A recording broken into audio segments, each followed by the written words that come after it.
What is a road? I'll start from that area. A road is just a passage for movement of goods, humans, and other activities that take place on the road. Well, today, it's a lecture, a posthumous lecture, birthday lecture for a very seasoned architect, one who would have still been mentoring other youths that are coming up. And why is it so? It's because of a crash that has claimed his life untimely. And this crash could have been preventable.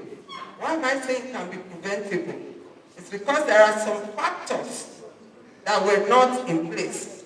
I don't want to still go through the way Mr. Olide has gone, because it was like he stole part of my lecture, or I stole his lecture. We have the same, almost the same thing. But then I'll quickly rush through. So what are the causes of road traffic crashes?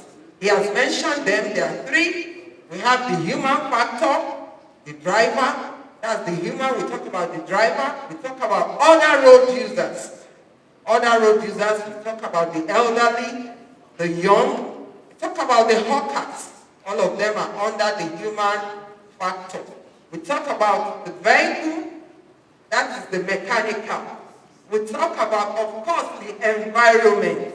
The environment, we talk about trees, talk about the road itself, the infrastructure, everything in it make up the environment. How then can these factors contribute, maybe one or two or three coming together to cause a crash? But before I go into that, we call it road traffic crashes. We don't call them accidents because they are caused. If there are one or two things I need to do in my vehicle and I fail to do it, it's no more an accident. It's a deliberate act. So if I'm going to be speaking, I'm not going to be, as a professional, I'm not going to be talking about accidents. I'm going to be talking about crashes because they are caused. Don't just move. I don't need to talk more on all this because of my time. So how can a driver cause a crash? There are certain things that are expected, steps that are expected for a driver who is moving a vehicle from point A to point B to do. For instance, he's expected to check for water, check for oil, check his fan belt, his fuel, and of course his tire. He should check his tires. This acronym is called WAFT. It's supposed to check for water, oil, tires before you step out, check your water, check your oil, check your fan, your fuel, and of course have at least a spare fan belt in your vehicle. It's very, very important. If you're a driver who drives and you use your phone while driving, then the unexpected may happen. Driver who is overconfident. I have been driving for donkey years. I've never had a crash. And then you don't do the needful. What will happen? You overspeed. You overspeed. Of course, overspeeding is a killer. Is a killer. That's why we are advocating that we kill the speed, not the people. Not the people we are carrying, not you as the driver. We should not exceed, at least on Nigerian roads today, the highest you can go on Nigerian roads today is 100 kilometers per hour. Of course, not on built-up areas, but at the express. Thank God for United Nations. Recently, we had the Road Safety Week, the United Nations Safety Week. And of course, during that period, we were advised that at least we should not exceed 30 kilometers per hour on our roads, particularly on our streets. On our streets, because we have our children going to school, we have our children running errands, so that we will have safer streets for the children. As a driver, if you are the type who does not check your engine, you don't check your lighting system, you may have issues where your vehicle may be on the road, broken down, then another vehicle can ram into it. So the driver has, like we said, 85% of the faults when we're talking about causes or factors that causes road traffic crashes. while the environment and the mechanical factors just contribute for about 15%.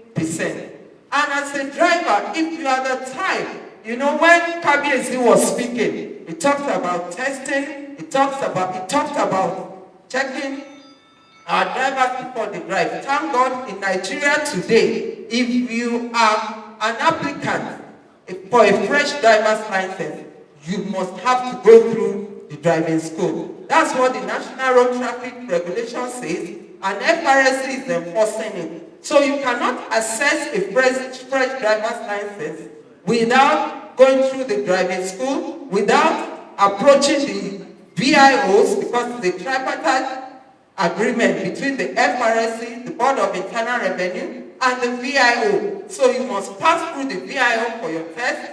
You must also go to visit the FRSC for your physical capture. So peradventure, if the fellow is handicapped in one way or the other, or is physically challenged, let me use that language, in any area and cannot drive, of course, such a person will not be given a driver's license. I also want to look at the area of using drugs. The area of using drugs while driving, illicit drugs, in fact, is going to impair the judgment of the driver. It will impair the judgment of the driver. So when we go out, we speak to them, we tell them that don't use drugs while driving, because it will impair your judgment. You will not be able to concentrate while behind the wheel. Also, when the driver is on medication, fatigue, he mentioned fatigue. That is driving without rest. You are advised to take for every 4 hours drive, at least take a 15 minutes rest. But we see most of our drivers driving all through. Some will even run through the night. As they are getting maybe from Kano to Lagos, you see, he's going again from Lagos, possibly to Kwara, to Ilorin, from there take off later in the day. No, we need to rest. The system needs rest. If we don't give the system rest, it will definitely demand for it. So as a driver, if you exceed or you drive up to 4 hours, take at least 15 minutes rest, park the vehicle off the road, ensure where you are parking is safe, it is safe for you to park, secure the vehicle, then you come out of the vehicle and just stroll around your vehicle or around the area. Then by the time you get back to the vehicle, you are safe. I'm just talking about the causes and also how it can be redeemed together because of my time. And as a driver, you are not supposed to rely on stimulants. A lot of our drivers take stimulants. A lot of them, they take stimulants to keep them away because they want to beat nature. You cannot beat nature. Nature will always demand for it. So the best thing is for you to do what? To take your rest when it is necessary. If you are going to go on a long journey, sleep early, have enough rest, start early so that you also arrive in good time. And most of our drivers, they are used to driving through a particular road.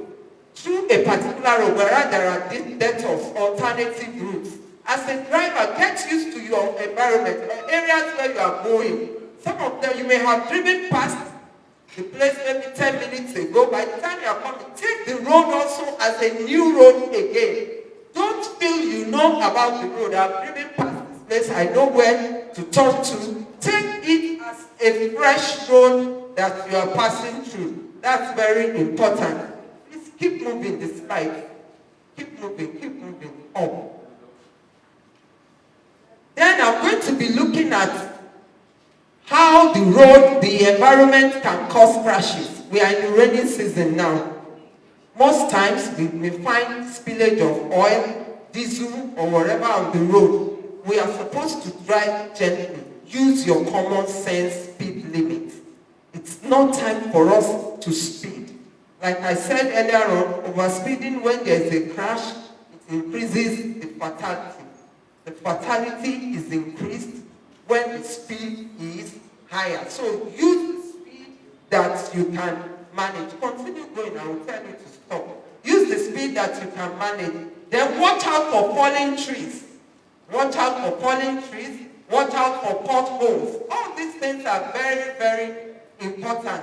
If you do that, you will be able to travel and be able to return in good time. Then also, concerning our environment, we should also not start our journey we say start early, but not when it is foggy or when it is not bright enough. Because visibility is what? Is key. Visibility is key. Ensure that you can see, you can drive and see, and ensure that you are also seen. You as a driver, you are seen. A lot of drivers will drive and hide themselves, particularly behind articulated vehicles, because they want to beat the law enforcement agent. Do not do that, because if you drive in that form, it means you are driving behind the blind area of the articulated vehicle driver. He may not be able to see you, that you are behind him. Very, very important. Then how can we also contribute to reducing these crashes? Another way is we should always learn to read. Learn to read. We have the National Road Traffic Regulation. We have the Highway Code. We have so many documents that we can read. As drivers, we are not ready to read. We are not ready to ask questions. But by the time we do this, it can also help us. We can ask questions. Okay, I'm going to Kano. I'm in Kaduna. I don't know how to find my way. Look for law enforcement agents. Talk to them. How do I make this trip? Where do I go through? Possibly there's traffic jam or there are bad portions of certain roads. They will be able to advise us on the road that we should use.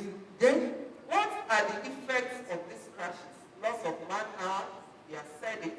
A lot of heads of families have passed. Disarray, the family is in disarray. Wives have become beggars on the street, begging for their children to eat. Even the nation at large is suffering from it. Because if you look at the record of crashes, it's more than the death of COVID-19 plus malaria put together. But you and I can stop this by doing the needful.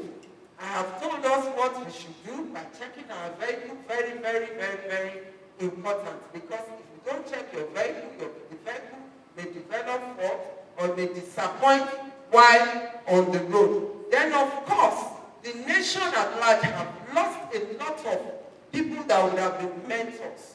You know, like architect Oladunjoye that just passed away. I was in my office and a lot of people were talking about him. When I told them I'm going for this lecture, they said, Madam, somebody said, I know him. I finished from Ife. The man is loaded. That was the language she used. He's loaded. He's a mentor to so many of us. But here he is in the grave. He has taken that knowledge he has accumulated over time, that experience to the grave. What does the grave need it for? But it is left for you and I to do the needful while we're on the road. Please, our attitude must change. That's what we need as Nigerians. We are always in a hurry, overtaking when it is not legal, when it is not necessary, when it is not safe. Let's try to put an end to this. And I believe by the time we take these things into consideration, it will help us out. Shortly, I want to talk to you, madam.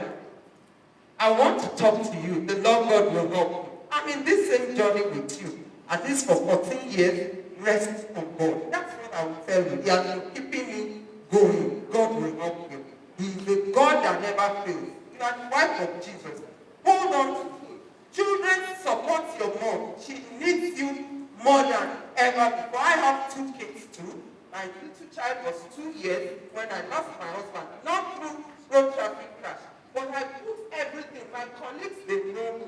Everything you have. Nothing should be too much for you to invest in your children. Because when you are doing this, you are truly saying you love your husband. And I know that God will help you. Thank you very much.